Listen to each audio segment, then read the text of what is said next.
The CBS Radio Mystery Theater presents... Come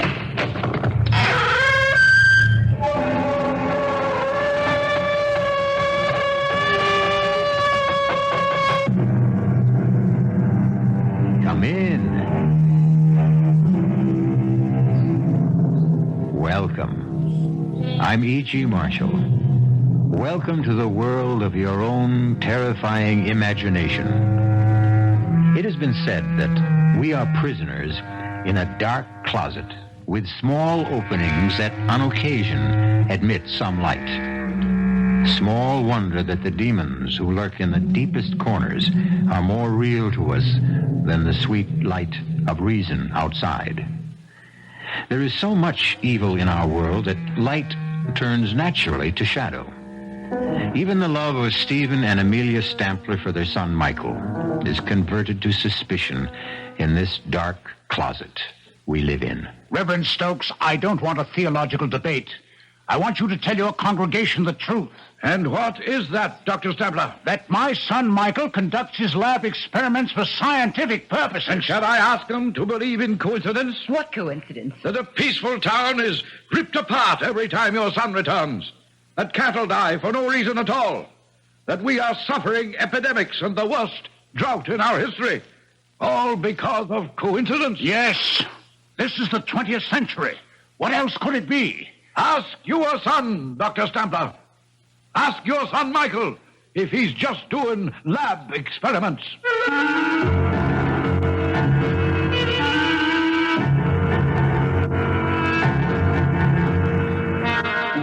Our mystery drama, A Sacrifice in Blood, was written especially for the Mystery Theater by Milt Wisoff and stars Patricia Rowe and Ralph Bell.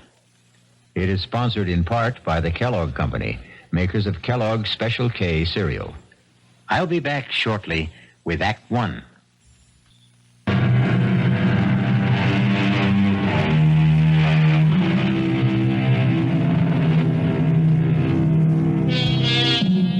And now it is time to turn to the macabre and nightmare world where there is no shortage of blood. Our tale opens on a pleasant enough note in a fashionable restaurant where Dr. and Mrs. Stampler are celebrating a special occasion. But I promise you, it will end in true Gothic horror. Not another drop, Stephen. I've had my fill, and so have you. I suppose you're right, my dear, but this is really so special. One more dig and the Stamplers hang up their shovels. Well, not really. But we'll be digging up flower beds and compost heaps instead of ancient grave sites. No regrets? None, my dear. We should have retired years ago. Then why not now? I mean, what can this one dig mean? Well, it will be a fitting climax to our career, Amelia. Perhaps the most significant find of our lifetime. Professor Ceruvius agrees with me. The last excavations there indicate a pre-Toltec civilization existed that was not completely archaic. A highly sophisticated people. Who worship the devil. Oh, why not? Most of us still do. Black masses are held in California. Covens of witches gather in New Mexico. Blood rites take place in the shadows of New York skyscrapers. Oh, nonsense. You've had too much wine. Oh, too much wine, I haven't had enough. Come, Amelia, let's toast the occasion. To a splendid find. To a safe return.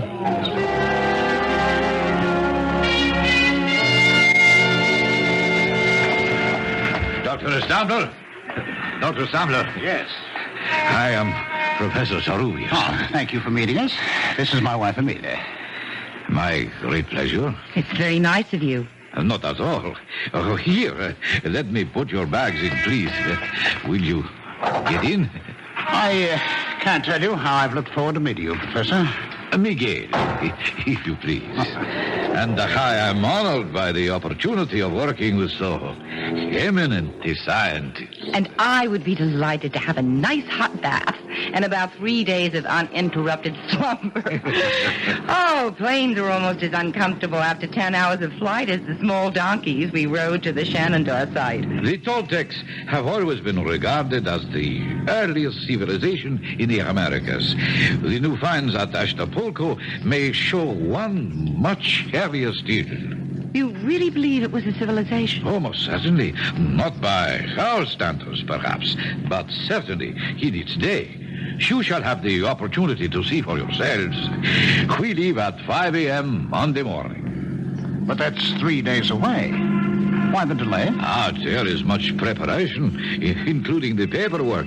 You shall get some rest, and I will have the pleasure of acting as your host, if you will permit it. Of course. And forgive my impatience.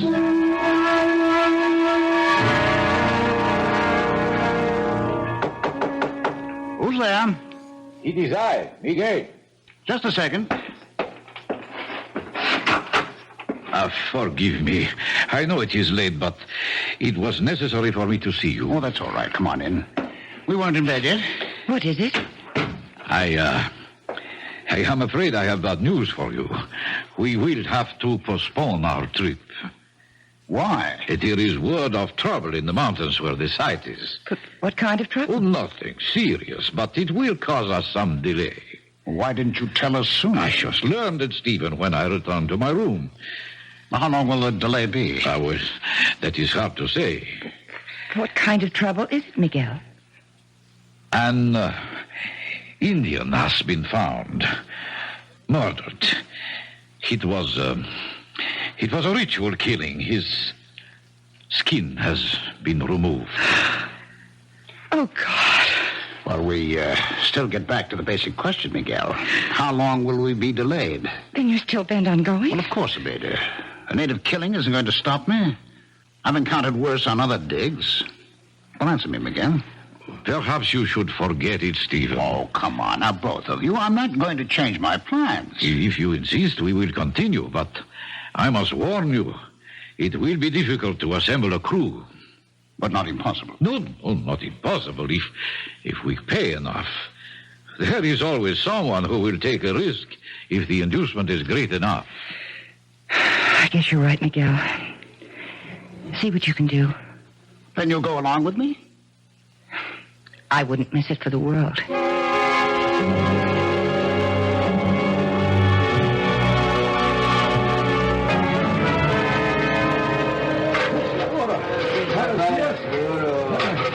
They're not making much headway, Miguel. Can't they dig any faster?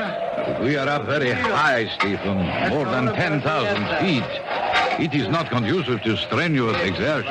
They didn't display too much zeal on the climb, either. But they're not used to the altitude. Why didn't we get men who are? But you know the answer. No one else would come. You haven't seen anyone else since we got up here. They know better. They have broken through to a new chamber. Well, I hope it's more fruitful than the last one. Let's go take a look. Look there. They have an opening wide enough to go through. May I? Of course. This is your excavation, Stephen. Are you all right? Yes. Come on in. My God. It's so still in here. Even echoes die after thousands of years. We seem to be in the anteroom. I imagine the main chamber is just through those doors. It would appear so. Get the men in here. We've got to get those doors open, and it looks like one heck of a job. Siga pronto. No quiero entrarlo. Siga. No. Siga pronto. Well, what are they waiting for? They will not enter. Well, tell them they'll get docked if they're not in here pronto. It is no use. They will not come. All right, then we'll get the doors open by ourselves. Let's see how thick they are. Throw me a hammer, will you? It's pretty solid, Miguel.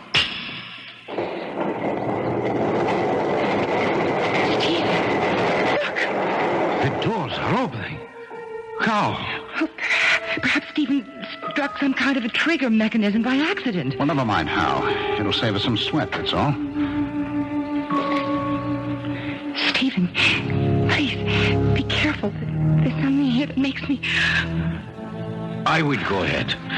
Not on your life, Miguel. This is one big step I'm going to take. Come on, follow me. Good Lord. It's an enormous chamber. It's like a giant cathedral. Bring the lamps up. That door, it's cut in a single block. Oh, yes. It must weigh at least 10 tons. Look at the bas-reliefs on the walls. It is the devil that these people worshipped. Beautiful. Sinister, malevolent, but beautiful. Bring the lamps forward. What is it, Amelia? Skulls! There's piles of burning skulls! We have found what we're looking for. The sacrificial chambers of the temple. Yes, you're right, Miguel. Can you make out these inscriptions? I see, yes. They tell the story of the ritual. These were incense burners where human hearts smoked. The skulls piled at the base of that enormous slab of stone were sacrificed on that altar. What's that? Oh, Miguel just described it, my dear. The stone slab was the altar. No, I mean in the center of the altar. Probably the debris of centuries. I just saw something stir. It's a baby. Completely naked. On that cold stone. Oh, a poor child. Now. There now. Oh, he's lovely. He's so warm. Well, how could he be warm? It's so cold and damp in here. Well, he must have been left here a few minutes ago. Well, perhaps someone left him as a warning to us. Oh, but impossible. There is no other entrance beside the stone doors, not even windows. This was the sacrificial chamber of these ancient people. Well, then how, Miguel? I don't know. And I'm afraid the answer, if we ever find it, will not be pleasant. Well, at least whoever left him had sense enough to leave some protection. There's a woven mat on the altar. See? And that is one of the mysteries that troubles me. What are you saying, Miguel? The fabric the child is lying on. Examine it. Yes. Yes, I see what you mean. It was woven when the temple was new. When a bright star appears in the east and a child is born, there is a season of celebration. But when a child appears on a sacrificial slab of the temple of an ancient people who worship the devil, what will the season bring? Perhaps we shall know more when we return shortly with Act Two.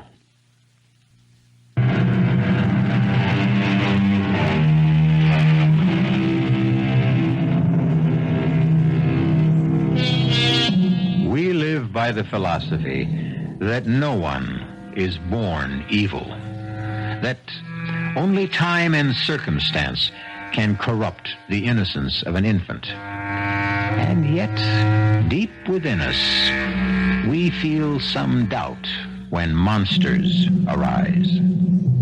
What made Cain? Was Adolf Hitler or Jack the Ripper ever a clean slate? Why should we not wonder even stronger when a child appears out of nowhere in the temple of Satan?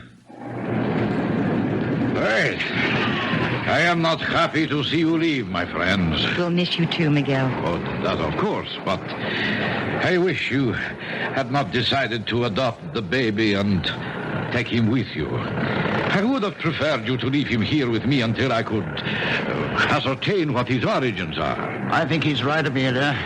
There's still time to change our mind. Oh, no, we fought harder to take him with us than those artifacts from the chamber. I'm not going to give him up now. What difference does it make where our son came from or who left him there? He's a perfectly normal baby, and he means more to me than the trophies we're carrying off. Well, if you have made your minds up, then all I can say is via con Dios. I am very delighted that you both have what you wish. Stephen, your find will have an historical impact. Our find, Miguel, would have been impossible without you. And my gratitude for helping us with the baby. We've named your godchild Michael for you. Ah, A great honor, Emil. You'll keep trying to trace his parents? Yes, if that is what you wish. Don't try too hard, Miguel. It doesn't matter where he came from. We're all he needs from now on. I hope you are right, Emilia.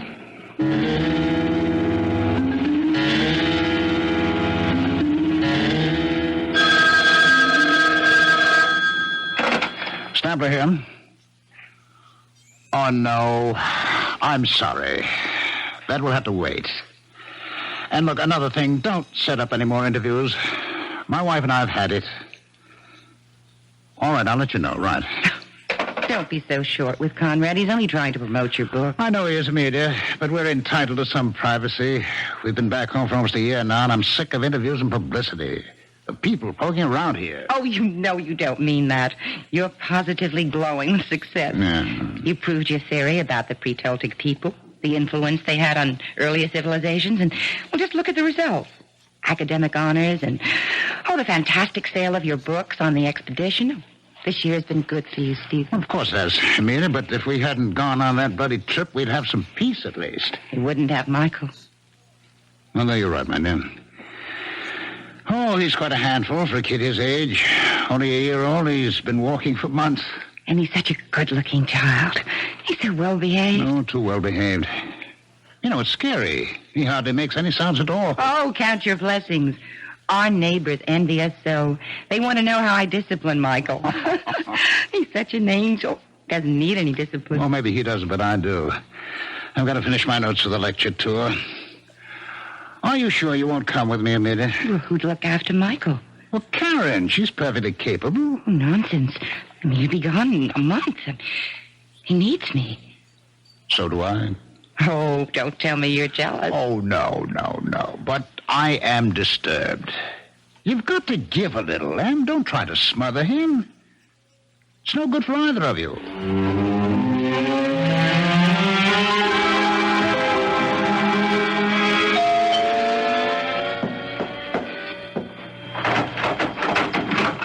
Stephen, well, I didn't expect you home so soon. It's Michael's birthday, so I thought I'd be early. I was taking a sentimental journey back through the years with Michael's birthday books. Here he is at 2. Yes, I remember. We took him to the zoo, and he was fascinated. Here he is a year ago. 5 years old, growing like a weed. Oh, that reminds me. What can I do to help with the festivities? Oh, nothing. Just relax. Where's Mike? Well, I sent him out to play. On his birthday? I don't understand. What's wrong, Amelia? Nothing. The party's off? No one's going to show up? Is that it? Oh, who cares? Well, you do for one. Why aren't they coming? Because we have stuffy neighbors with stuffy children. I just think it's time we moved. Oh, they're all out of step, hmm? That's right. Take their Oh, side. for heaven's sake, Em, I'm not taking any side. I just want to know... Well, he tears butterflies apart, yanks legs off frogs. Well, he's inherited your scientific curiosity. Oh, you know that's impossible. Well, I mean, you set an example for him. Level with me, would you? What happened between Michael and the Fielding child? Nothing. I told you. All right, then you don't mind if I call them and straighten this out? You go ahead and call. You'll agree. It's a tempest in a teapot. I'd rather hear it from you, Em. Sarah? This is Stephen Stambler.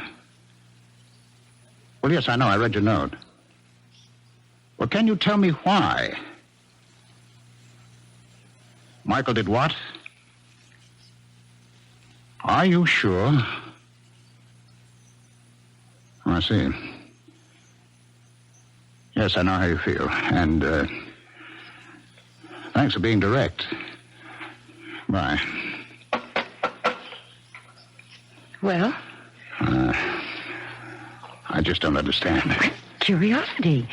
It's simple, childish curiosity. Children try to discover the world around them. They smell, taste, feel. They hurt? Well, yes, sometimes they hurt. Not out of malice. Try to be honest, Em. How would you feel if you were Sarah Fielding? I hope I'd have the good sense to take things in stride. Would you? I can't believe it's you, Amelia. You've lost all sense of objectivity. And you've lost all sense of proportion. Are you trying to cast Michael as a monster? I'd like to understand him, but I think I need help. And so does he.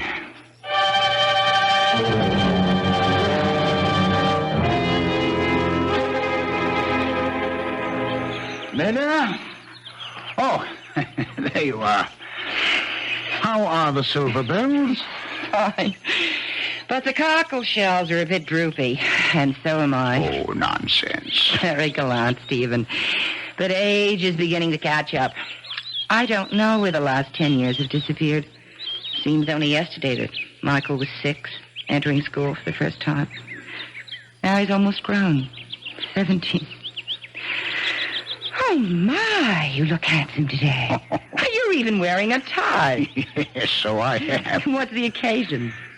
We have a friend in town, old Ceruvius. Oh, I didn't know he was in this day. Well, neither did I. He's consulting with the museum people, and he'd like to see us.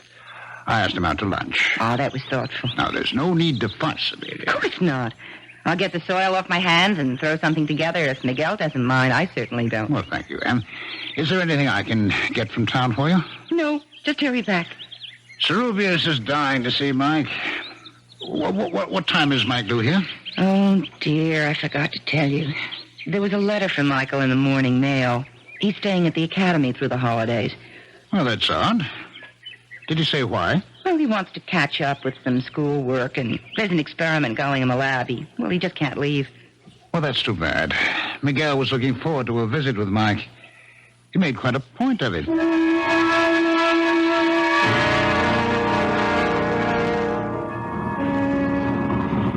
This is quite a machine. It sounds like my coffee grind. It's reliable transportation, Miguel, despite the noise it makes. And how is the boy? Well, very well. And so is Amelia. You look fit. I should be. I still clamber over rocks like a mountain goat and dig interminable tunnels. Have you found anything more at the old digs? Enough to verify your findings. But one thing we never discovered. No trace of Mike's parents, eh? No. I have shown the pictures you sent me to every man, woman, and child in the region. Nothing.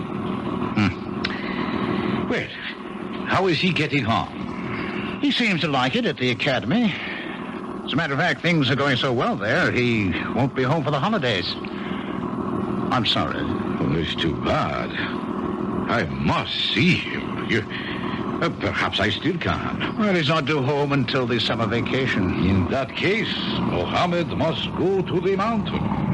That's quite a trip. Not to see a godchild. Well, here we are. We're here at last. Miguel, how nice to see you again.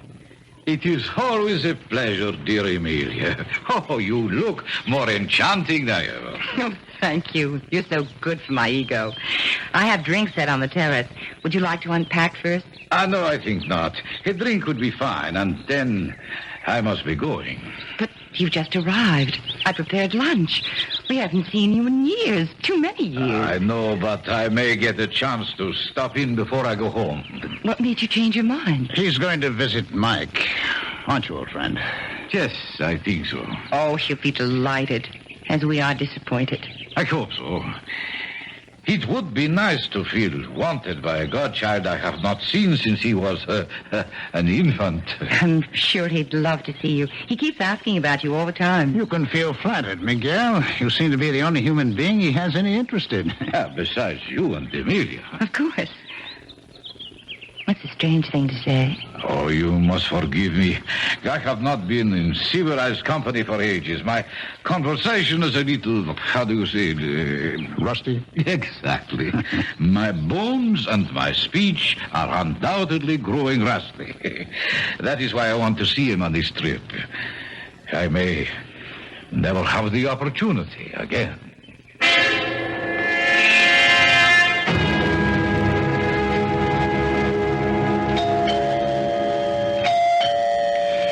get that, Stephen?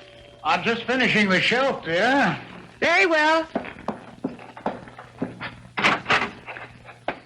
Michael, I don't understand. No hello? Should I go out and start over again? Quit, not silly.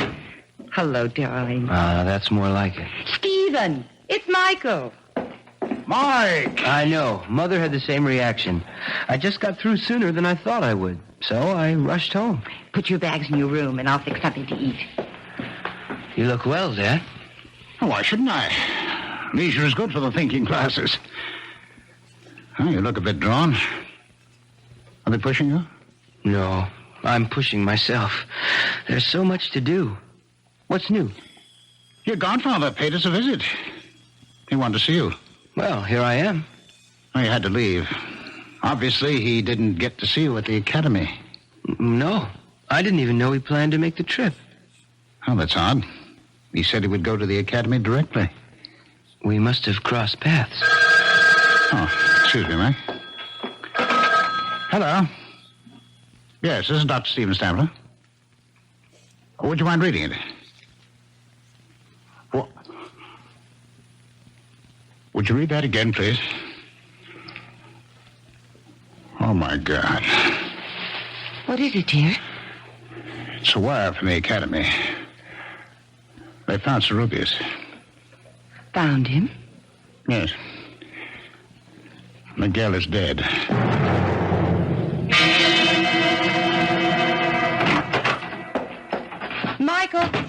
Michael, are you home?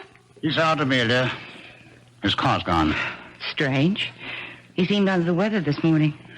And he didn't want to attend the funeral. Nonsense. He just wasn't feeling well. You still believe that act after all these years? You know, he's always avoided unpleasantness that way. Well, it was unpleasant, Stephen. An old friend to go that way.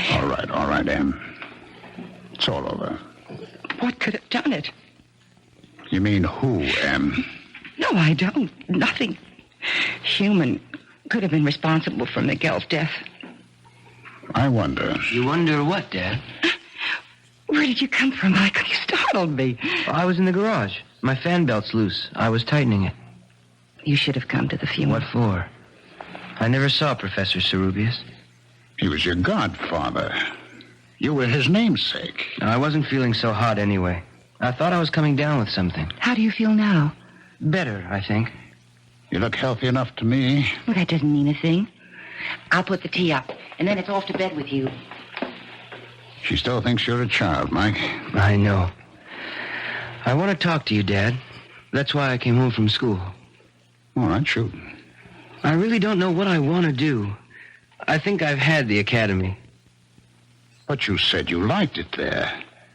You're doing well. I know, but I can't make the scene there anymore. Too much work? No, not really. I'm just not on to some of the stuff I've got to handle there. The creeps in Fairmount are still living in the 17th century. They'd have witch burning if the law didn't forbid it. Well, what's that got to do with you? Well, some of my experiments have got them on the warpath. I thought you were working in the physical sciences. Well, not exactly. I've been going beyond that. Like what? Well, for one thing, ESP. You've always felt I had it. Well, that's not considered supernatural today. Yeah, I know, but the townies think it is. Well, that's all the fuss I think you should stay on. It never pays to bow down to ignorance. I'm glad you see it that way, Dad. Oh, but there's more, isn't there, huh? What do you know about my people? Where I come from? Not too much. How about Sarubius? Well, he thought he was on to something. He was on his way to talk to you about it. Too bad we missed each other. Did you? Well, of course. I told you I was on my way back here when I heard... That's not exactly what happened, Mike. He called me from the airport when he landed. What did he say? I don't know. Amelia and I were out. He left a message with our answering service. He said he was going right out to see you. That he had phoned ahead. I never heard from him. And that if anything happened, there was a letter that he was mailing to us. Well, then you did hear from him. By mail, at least. We never received the letter. Did you? Now you're accusing me of tampering with your mail? I'm only asking, Michael. Do you really think I saw Cerubius that night? Did you, Mike? You're as bad as the townspeople. What do you want to hear? A full confession? Oh, okay. I saw the old man. I killed him. Is that enough? Or do you want me to invent the gory details, too?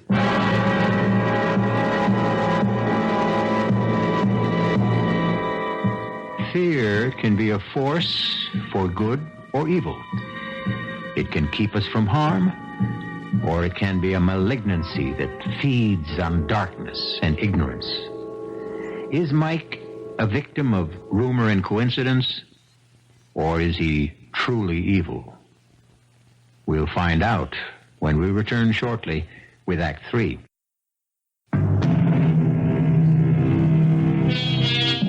There is a peculiar kind of fear we call courage that makes us go on when all we want to do is find peace and shelter.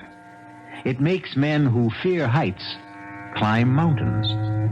Soldiers who detest war and suffering advance on bloody battlefields. Some call it pride rather than courage. Choose now. Retreat now and regret it, or go on with me to Act 3. Mike, I've just heard from the police. They're still running down leads on the murder of Cerubius, but they admit it seems hopeless. Too bad. Did you ever get the letter he said he mailed you? No, I don't know what could have happened. Neither do I. How are you doing in the workshop? I don't know. Thank God frogs are such fast breeders. I killed them off so fast. No results? Only with our neighbors. They seem to connect my frogs with everything bad that's happening. The Gilmore child comes down with meningitis, my frogs are responsible. The drought and the unusual heat, the salmonella outbreak, all part of my wicked machinations. How would you like to come out of retirement, both of you? What do you mean? I'd like to go back to the place you found me, to see if I can trace my origins. Maybe I'll find myself then. Well, I don't know, Mike. I just hadn't thought about it. Well, then don't. Let's just do it. It's a gift from our loving neighbors. There's a note attached to it. Let me see that, Mike. This is your last warning. Leave or we will send you back to the hell where you belong. They're not all clods after all. Someone has imagination and a gift of expression. This is no laughing matter, Mike. I'm going to find out who's responsible for this outrage.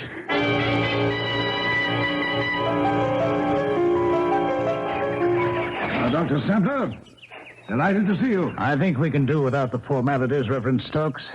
I just want some answers. Yes, so do I.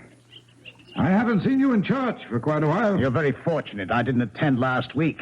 I don't think you'd care for my reaction to your sermon. Oh, then you don't believe in the presence of Satan? No, I don't. All I know is what that kind of talk leads to. Oh, the brick, you mean. I'm sorry about that. Well, yes, you should be. You've got these farmers half insane with your superstitious prattle. Some say that about religion. I wonder why. All right, let's not get sidetracked, Reverend Stokes. I don't want a theological debate. I want you to tell your congregation the truth. And what is that, Dr. Stump? That my son Mike raises frogs for his lab experiments. Shall I tell them to believe in coincidence? What coincidence? That a peaceful town is ripped apart every time your son returns. That cattle die for no reason at all. That we are suffering epidemics and the worst drought in our history. All because of coincidence? Yes, you tell them that this is the 20th century. What else could it be? Ask your son, Dr. Stampton. Ask him if he's just doing lab experiments. I told you, Dad, I'm going back where you found me, with or without you. Mike, that is foolish. Cerubius excavated for years but found nothing. What makes you think you can? Because I was born to it and Cerubius was not. He was contaminated by Spanish blood. My lines are pure. I need to find my way to another world. Will you come with me? You're not serious, Mike. I've got to go, Mother. I thought you'd understand. Well, I do. I just want you to think things through a little longer. go back to school. Just finish this semester, and then we'll all go back. I promise you. That makes sense, Mike. It's only a few months. What do you say? Okay, but I won't let you stall me past then. I think my word is good enough. It is, Dad. Then, that's settled. Now, why don't you take Dad out for a walk? This room needs cleaning and airing. Are you implying? Not at all. I'm stating it quite clearly. Either I clean this place now, or I'll send in some goats to keep you company tonight. Now, shoot. Okay, I'll go. How about the keys to the car? I thought we were going for a walk. Take a rain check. I'd like to drive into the city. I'll be my guest. Here. Just drive carefully. Don't worry. I'll be back for dinner. Can I give you a hand, Amelia? I don't think so, Stephen. My, this place is dusty. I'll empty the trash basket for you. Just dump things into the plastic bag. Don't you feed Mike, Amelia? Of course I do. Look at all these hamburger wrappings. Well, I think he feeds his frogs with them. Oh, no. What's wrong, Stephen? You're as white as a sheet. Yeah. This piece of paper. Well, what is it? It's part of an envelope, Amelia. The one that contained the letter Serubius wrote to us. Oh, my God. But why didn't I... Destroy the letter? That's what I'm wondering, too. And I don't like the answer I get.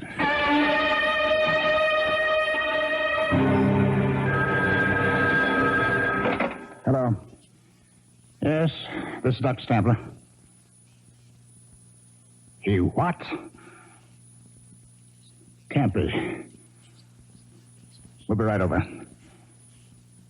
Yes, but I want to see my son. What is it, Stephen? What? Stokes. I don't want to see him. I want to see my son. Hello. Hello. He hung up. What happened? Mike. They're looking for him. What for? They claim he's killed someone. I don't believe it. With the car? I mean, with an accident? It was no accident. They found Claire Baxter dead. What's that got to do with Mike? They claim he was seen near the place where the body was found. Oh, where's Mike now? He disappeared. They found our car in the ravine. Oh, no. I'll go see. Good evening. Yes, Reverend Stokes, what is it? May I come in? No, you may not. Now clear out of here. What's wrong with you, Steve? Please come in, Reverend. Thank you, Mrs. Stambler. I know it's painful, but I must talk to you. What is there to talk about? Your son. I tried to reach you before with facts, but you wouldn't listen. Well, why should I, of all these silly nonsense? No nonsense this time, I'm afraid. Your son has committed murder. Just because he was seen near where the girl was found, I'll bet half the No town one would have else been in there. town would kill the way Claire was slaughtered. Please, I don't want to hear any more. And we just sit quietly and wait For what? for your son to return. And then what? Then we'll do what must be done. You won't wait here. Now be sensible. There are men just beyond this door. I would prefer to do this as reasonably as possible. Do what? Just ask him a few questions, Mrs. Sampler. Now, please let me handle this. Or would you prefer mob violence? Ask your questions, Stokes. I'm here. Run, Mike. Save yourself. Not yet. I've got a score to settle with old Nosy. Sit down, Michael. It's all over for you. For you, meddler. No, Asmodeus, your time has come. Asmodeus. Asmodeus, Satan, whatever you call yourself. Sit down and answer my questions. I've changed my mind. I'll answer your questions if you catch me. Stop him, Stephen. Please don't let him go. Oh, Amelia, don't worry. Stokes will never get him. Neither will that mob. He's on his way back. Back where? Where we found him, Amelia. In the sacrificial chamber. Serubius said someday Mike would return.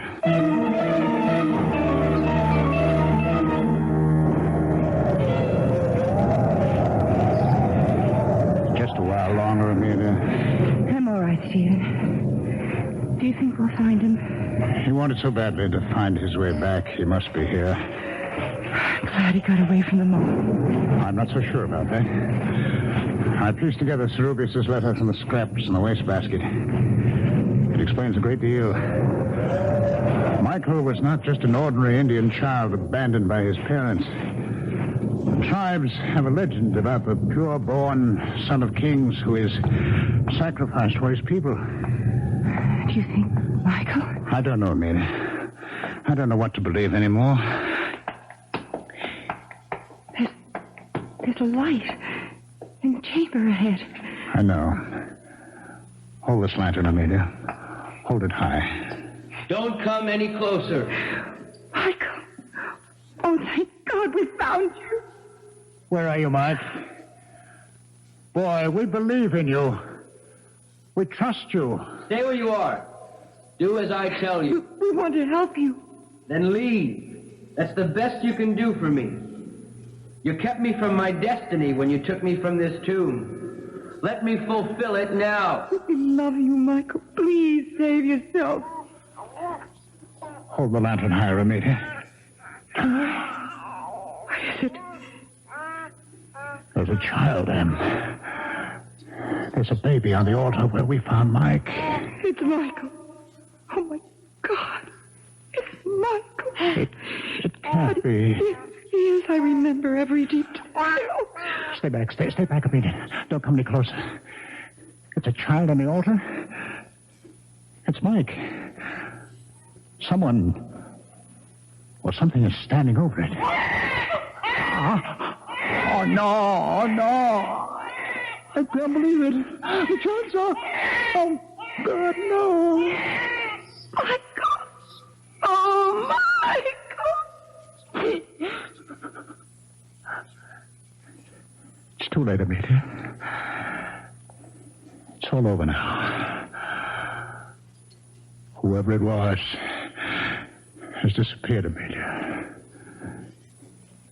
He's gone. A child is born, becomes a man, then dies. The natural order of things. No one can upset it. But not in the case of Michael Stampler, or whatever his true name was.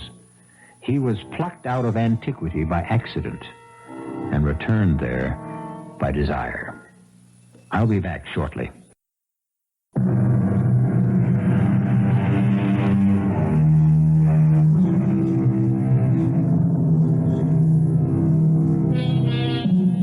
The dark closet was open for a short time, and instead of light streaming in, evil oozed out.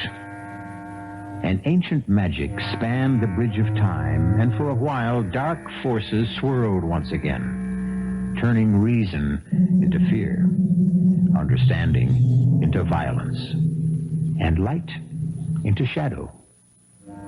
Our cast included Patricia Rowe, Ralph Bell, Don Scardino, and Ian Martin. The entire production was under the direction of Hyman Brown. And now, a preview of our next tale.